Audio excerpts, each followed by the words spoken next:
My name is Jessica, and I married my husband, Jack, 5 months ago. We live near his family's home. Jack has a fraternal twin sister named Emma, and they are very close, so close that it sometimes surprises people around them. At our wedding, Emma cried more than I did, which caught everyone's attention. Emma is very expressive with her emotions, but in a way that's a bit different. She often says she's straightforward, but I find that people who claim to be so are usually not. Emma often makes blunt remarks, using her straightforwardness as an excuse. She tends to dominate conversations, and she's a prime example of someone who hides behind the idea of being direct. Even though we're family, Jack and I naturally resolve our disagreements, but as a wife, I sometimes feel like an outsider. Fights can lead to serious issues like divorce, so Emma often tells me, "If you ever have trouble with Jack, don't hesitate to talk to me. I'm straightforward, and as his twin sister, I know him well and can give you the best advice." She says this every time we meet. Every weekend, Emma comes over to our house and stays late into the night. Sometimes, she drinks too much and ends up spending the night. During these times, my husband apologizes, saying, "I'm sorry. My sister is still single and feels lonely because I got married first. She'll settle down when she finds someone. I'm really sorry." But despite his apologies, I can't feel his sincerity, and my irritation grows. Emma doesn't hesitate to visit. She often makes comments like, "Hey Jessica, you're really petite, aren't you? My brother and I are about the same height. Every time I see you, I think about how small you are. Petite women are attractive, aren't they? I was even scouted to be a model once. I really admire small women. And people say twins have a telepathic connection, right?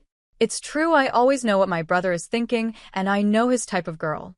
So, I was surprised when I heard he chose you." Emma likes to make herself seem superior with these remarks, but I know why she visits so often. A mutual friend told me some things about her, and I feel a bit sorry for her. So, no matter how harsh Emma's comments are, I try not to bring it up.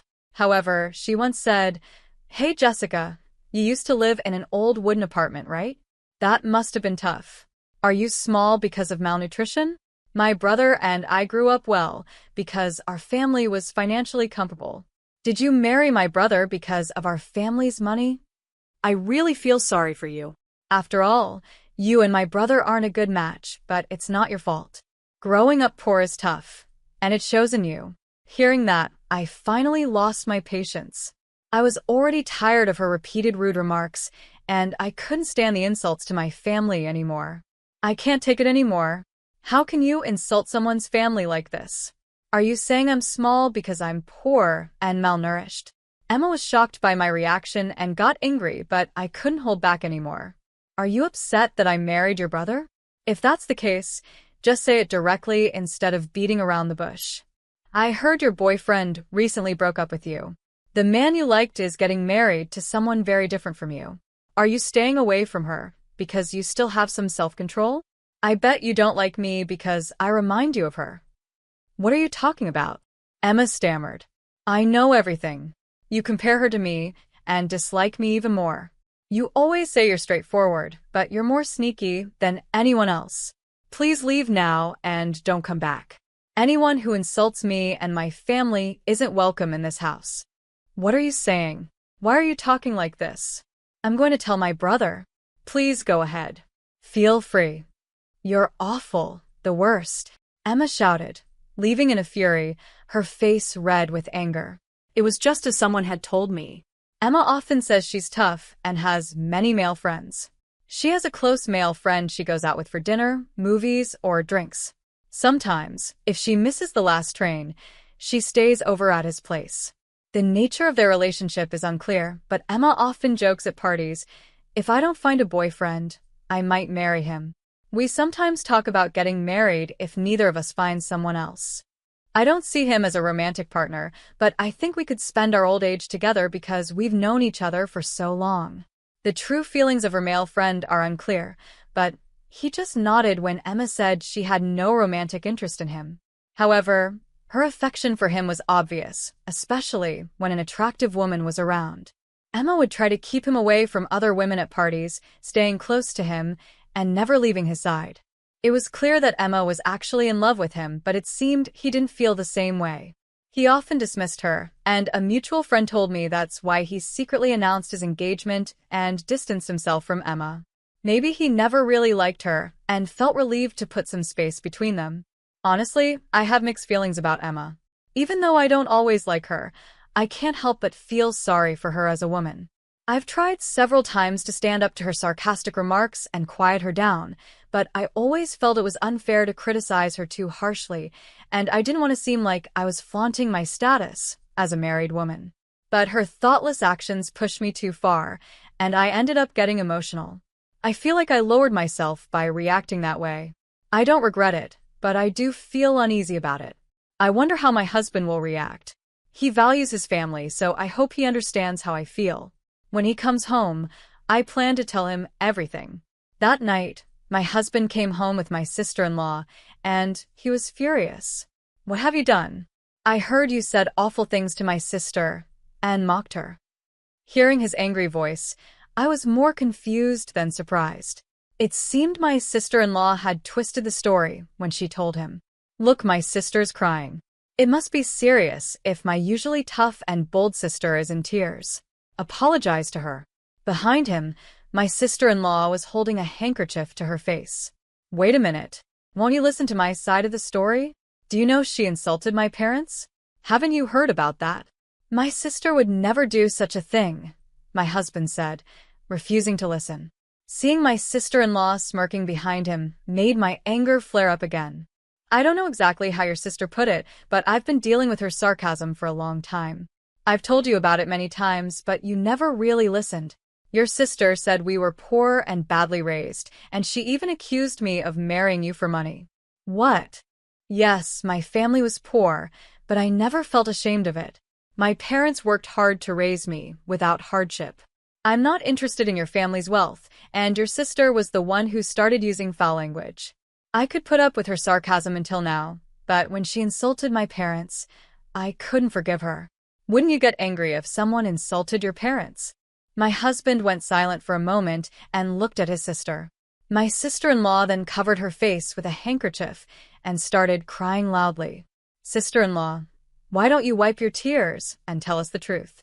You always say you're so straightforward," I suggested, and my husband's eyes suddenly widened. "Don't joke. I can't believe my sister would be so nasty. Besides, it's true your family is financially struggling, isn't it? What's so bad about telling the truth?" my husband shouted. At those words, I felt a wave of shock. "Do you really think that?" I should have listened to my sister's advice. I should have understood when she said people from poor families have bad upbringings and should be avoided. She was right. What are you trying to do? Degrade my sister? Have you thought that way all along? Yes. Your cooking tastes poor, and over time, I felt our standards of living are different. But your attitude now has made up my mind. I can't stay with you any longer. Ultimately, I can't get along with poor people. I'll pay the alimony, so please leave. Go back to that old house of yours," he said, with a smirk on his face that matched my sister-in-law's. I no longer had the energy to argue. "Understood. I'll leave," I said, packing my things into a bag and walking to the door without making eye contact with them. As I was about to leave, my sister-in-law said, "This settles it. Like I've always said, you can make up with family no matter the fight, but it's impossible with outsiders. You really are pitiful. At least try to live happily in that old house with your family," she whispered. I glanced briefly at her and quietly left the room. My father is a skilled carpenter, but his talent didn't translate into business success. My mother worked part-time to support the family. We weren't wealthy, but we never struggled to live. I had believed that my husband had chosen me knowing all about my background. I thought that if I talked things over with my sister-in-law, she would understand. But reality was different. I was faced with a strong bond between the twins, and the most painful part was realizing that my husband actually looked down on me. He insulted the cooking my mother taught me, calling it poor, and I realized he never truly loved me. As soon as I left the house, I called my parents. The moment I heard my mom's voice, I couldn't stop crying. I tried to explain the situation to her through my sobs. She was surprised and concerned. I'm sorry, Mom, but I couldn't stand them insulting you and Dad. You sent me off hoping for my happiness. After I told her everything, my mom sighed deeply and said, I'm coming there now, and your father is coming with me. I appreciate it, I replied. We're coming by car. Your father hasn't been driving much lately, but we'll be fine. Just stay put, okay? Thank you, I said. My parents' house was about a 20-minute drive away. As I waited at the entrance, my sister-in-law suddenly stuck her head out of the window and said, Are you still here? That's creepy. Maybe your house is gone. Was it demolished? Jack, Jessica is still here. Come take a look. My husband also appeared at the window and said, Are you really still here? What are you trying to prove? It's pointless to apologize now. My decision won't change. Oh, do you need money? That's too bad. He then threw a $15 bill at me. Take a taxi and leave quickly. If you stay here any longer, I'll call the police, okay? If your family gets into trouble, it'll only make your situation worse, he taunted. At that moment, a black car approached, catching their attention. Wow, who could that be? A politician or something, they wondered. The car stopped right in front of me, and the door quietly opened. Miss, your ride is here, the driver said as I handed him my luggage. The window of the back seat quietly rolled down, revealing my parents.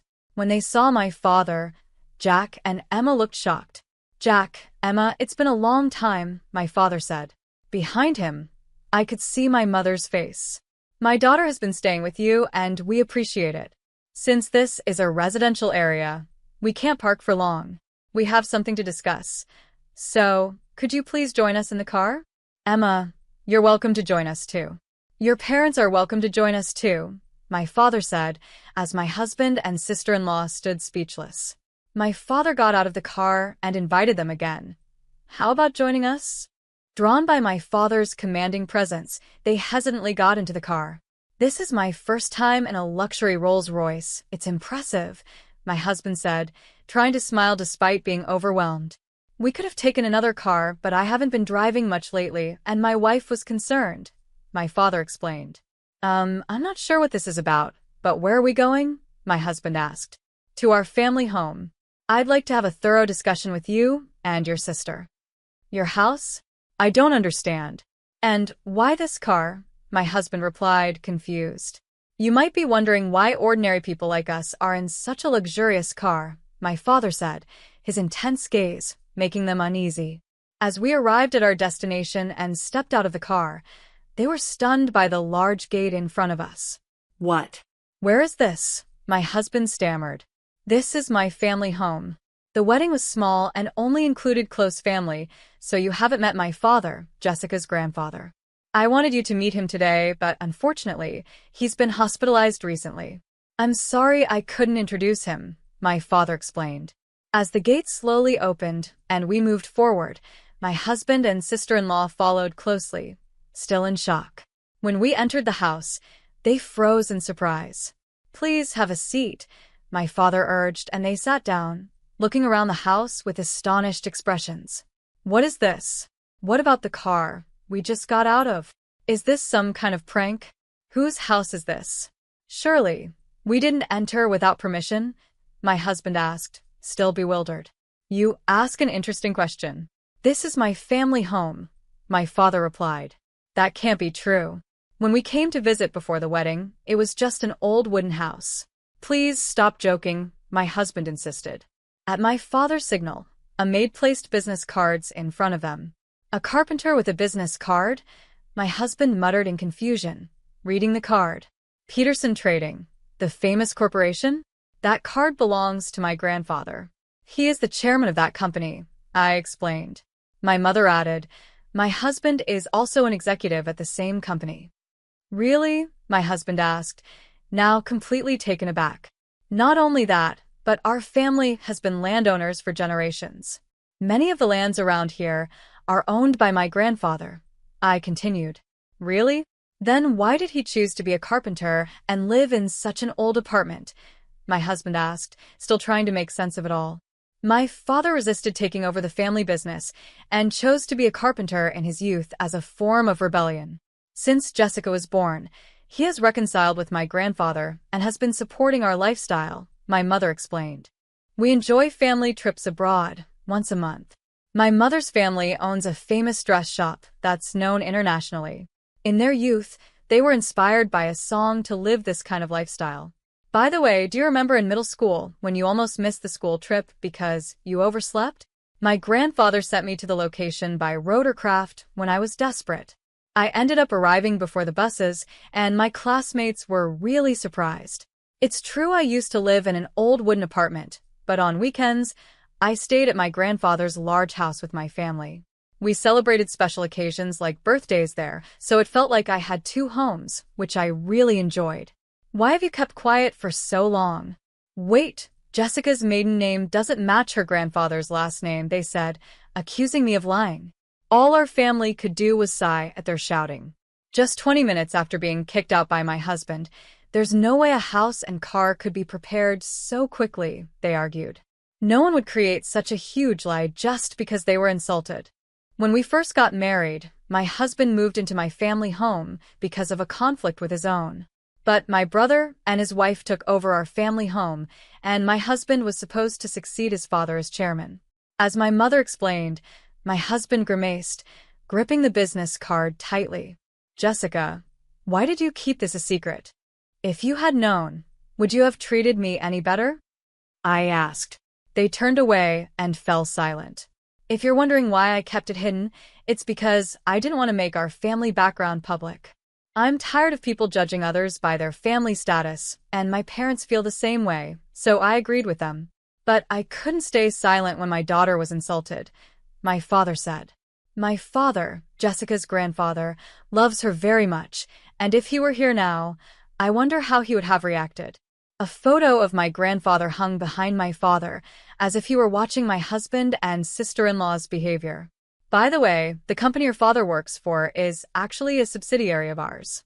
Did you know that? My father revealed.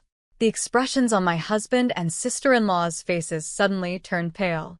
I actually wanted to meet your parents today, but are they at home? Yes, they are, I believe, my husband stammered.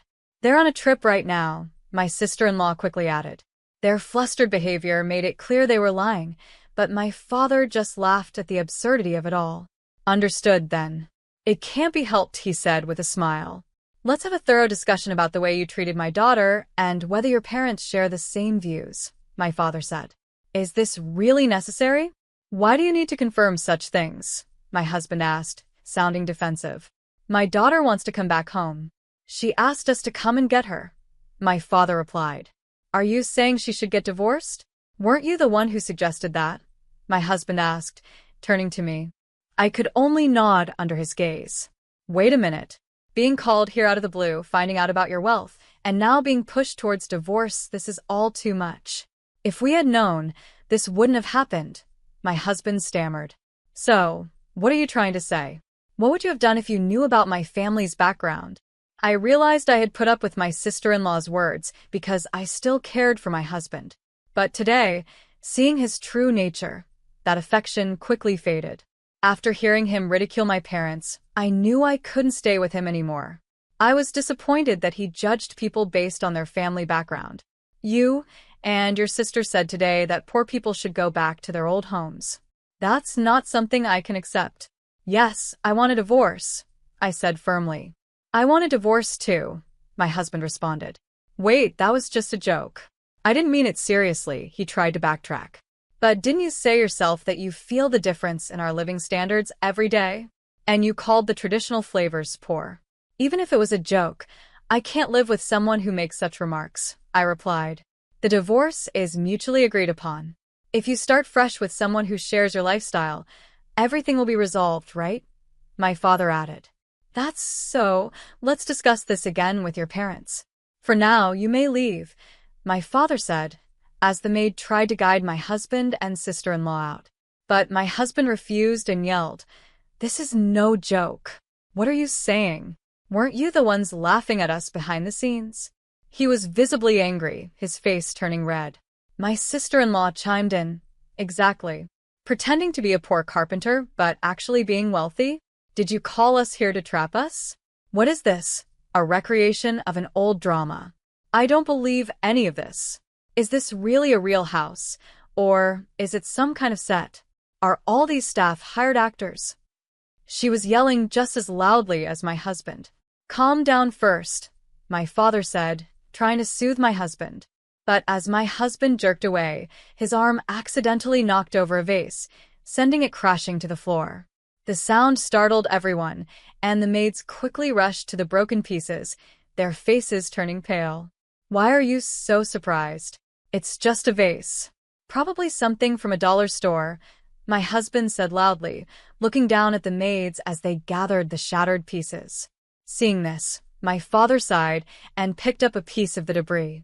You said you would pay alimony to proceed with the divorce, but can you afford the cost of this vase? He asked. My husband looked shocked.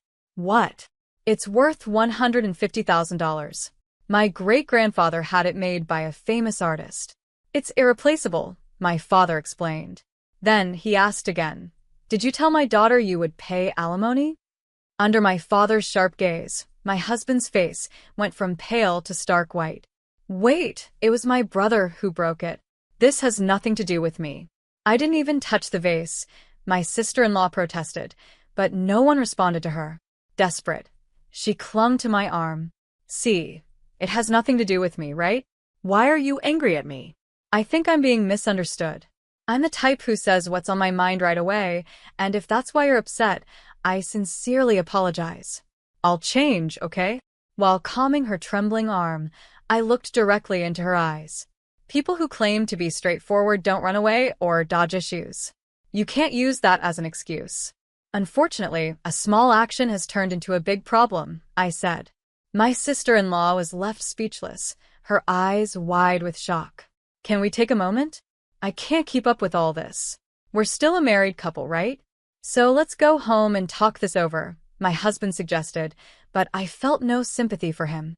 Do you remember when you broke your grandfather's valuable ashtray as a child? I asked. Yes, that ashtray was worth $100,000, and I was completely helpless when I apologized, he admitted.